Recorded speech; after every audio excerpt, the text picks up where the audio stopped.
Welcome to Igniting Change, Finding Your Fire, a podcast covering all topics health, healing, and spirituality.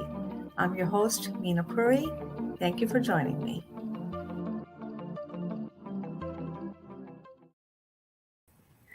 Hello, everyone. Thank you so much for tuning in again this week.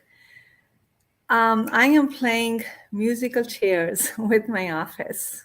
I am going from my kitchen to the office, to the little office area, and so I've changed like 3, 4 different locations. I'm trying to figure out where. I kind of like all of them, and maybe you will see this continuously changing background. Wouldn't that be fun? All right.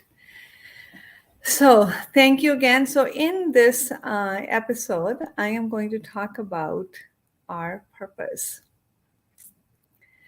You know, there's a big conversation happening amongst those who are walking the spiritual path, personal growth and evolution. Am I aligned with my purpose? Am I doing what I came here to do? Am I serving my gifts? Am I sharing my gifts? So I want to share a story with you, my personal story. Many of you do not know that I actually I went to school to become a CA and CPA. So I worked in the business world, part of a big corporations. I was right hand person to the CEO, and we had many multi-level companies all over the world. It was fun. I'm a detail-oriented person, so it was fun until it wasn't. Actually, the reason why I left because I gave birth to my son. He was born premature, and my heart was just not anywhere but on him. So I left my job. I missed it for a while because I had gotten really accustomed to and friendly with so much of the staff and people. We had fun together. But so getting to the story, I took a chance yoga class. When I first walked into the class, I took the class and I walked away with a little, like a surprise, asking myself this inner question: do people like go to a class to do this? Because to me, it seemed really commonsensical. You move your body this way, that way, many different ways. You breathe into it, you feel better. So I feel I've always moved my body. I could never sit still, kind of even watching TV. I would be dancing in front of the TV. I would be moving. I would make up things. And so that started off my journey into becoming a yoga teacher. So yoga found me. I had no idea what I was walking into, and I definitely was not questioning what is my purpose. Am I doing what I'm supposed to do? I didn't ask that. It found me. So many years of teaching yoga, under the guise of yoga, I taught cooking classes. I counseled people on past trauma and stress. Because of how I was teaching, people, my students, trusted me to come to me, and I did all this work as a yoga teacher. So it was not just strictly teaching yoga. Then I said I wanted to do more in the health realm, more that is recognized, because I could. And someone mentioned, have you looked into Ayurveda? And I thought, really, Ayurveda is here? Because in my mind, I had disconnected from Ayurveda, thinking it's only in India. Actually, I never really even paid attention to it. To me, that was the only thing available. I thought the whole world was following Ayurveda. I didn't even know how to form the question. It's funny because I come from a lineage of Ayurvedic doctors and experts and healers, but I never connected the dots. And so I dived in trying to find the best, Ayurveda school that I could, and I knew. And so my first class, when I took my first class, I literally felt like a kid in a candy store.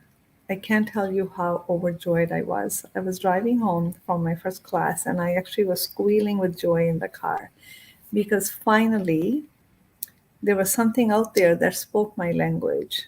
Finally, I could breathe freely because I wasn't making up stuff in my head. It actually, there's a whole science behind it. I didn't know that. So that's how yoga and Ayurveda found me. So, in our world today, where we are conscious creators, we consciously want to make sure we are doing what we came here to do. We want to find our purpose, and it's all wonderful. But sometimes I do wonder if uh, we get into our head about it. If we perhaps place so much importance on it, or as if perhaps we chase it far too much.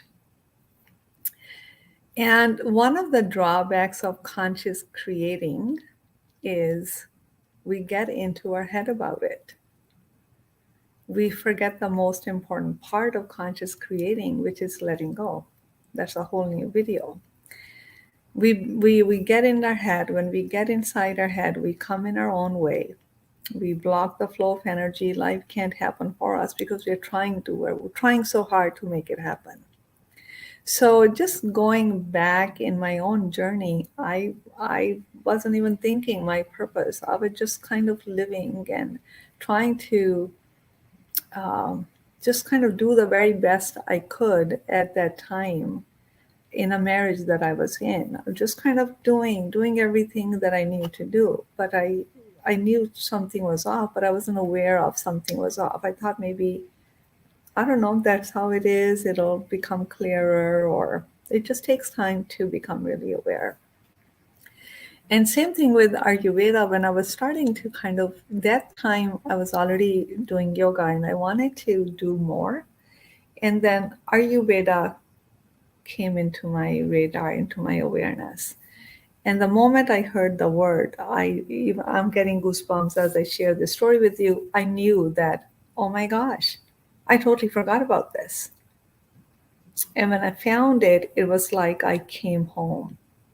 I found something that I had lost.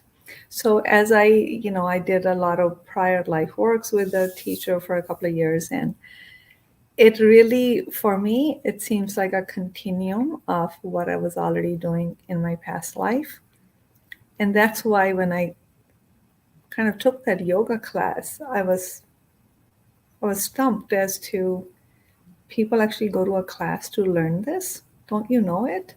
And not many people know that my teacher who was teaching the class, he said, why don't you come and teach a class? At that time, there was no yoga teacher training, and I taught a yoga class without ever going through any teacher training. And after I taught the class, he called me and he said, the phone is ringing, like people want your class. And that's how he started actually the yoga teacher training. And I remember before even doing the teacher training, I created classes for pregnant moms and other classes. So it was definitely a remembering from the past life. So, and the Ayurveda came about because I was ready for more. So it doesn't mean that you don't have to be as oblivious as I was walking into the yoga class, and you can be open. But my point is the energy that you bring with it. Are you desperately trying to find your purpose? Because these two things don't combine well together. My purpose found me. The teachings find me. I don't look for them. I naturally seem to have a tendency. I do get in my head about certain things, but I quickly get out. I do have a tendency not to be heady about things because I'm actually quite an intellectual person, but I get heady about it in a way that I want to understand something deeper, simply because I don't like feeling stressed. I don't like having this weight over my head. I don't like feeling like, oh my God, I have to accomplish this. I have to find it. I have to do this. I kind of know I'm looking for something or what's the next step. It's in my mind, but I get on with my life. So that's just a natural, I guess, thank you, God, for giving me that gift, that my natural tendency is not to worry. My natural tendency is, I worry differently in a way that I want to find what's in my what I want to, I go dig deeper and I find all the answers. I think I do that is because I don't like stress. I don't like having to worry about things. I like laughter. I like feeling light and free. So for that reason, you know, I don't remain in my head. I guess that's the better way to put it. So the takeaway from this episode is, so first of all, how does your purpose find you? What to do? I think is the answer is in the question. It's in the non-doing. It's in the non-doing. And non-doing is definitely harder than doing. We know how to do. We know how to employ this. We know how to, carry from step 1 to Z and 1 to Z, 1 to 100. And we know we're intellectual beings. But when the universe wants to work through you,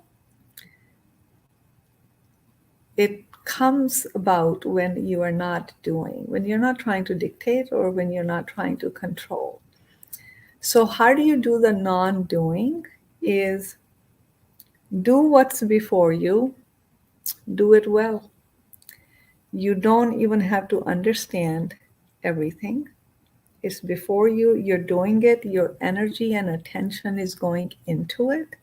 Continue to carry on. Don't worry about, well, where is it going to get me? What am I going to get out of it? When is this going to happen? Where is this going to end up? The normal questions that intellectual beings ask, but it actually to our detriment when we get too intellectual. Many times as an entrepreneur, I do all kinds of things. And if you're looking at, the monetary results, it's not proportionate, but the results come in more than just the monetary. Sometimes doing the work is the reward. Being interested in what you're doing is the reward. So how we are accustomed to being in the business world, accomplish this, get this, make this much, do it in this much time. How come you're still struggling and you are this old? Those kind of things will come in the way in us aligning with our purpose. The best way to align with your purpose is just stay innocent, childlike, or maybe curious, and keep doing what's before you and put your whole heart into it. You are now in some kind of alignment. When you begin to come into alignment, the universal energy also comes in alignment, and there you are. You come across that which resonates with you, which when you're doing, you feel like you're in your element. You're not worried about who likes it, who doesn't like it. You're not worried about what you're getting out of it, because finding that doing that which resonates with you is a reward enough. Start with that. The rest of the reward will come when they come. You do the work you are here to do. Let God take care of your little worries. Okay, so that's my 2 cents about finding your purpose. I hope my story made sense.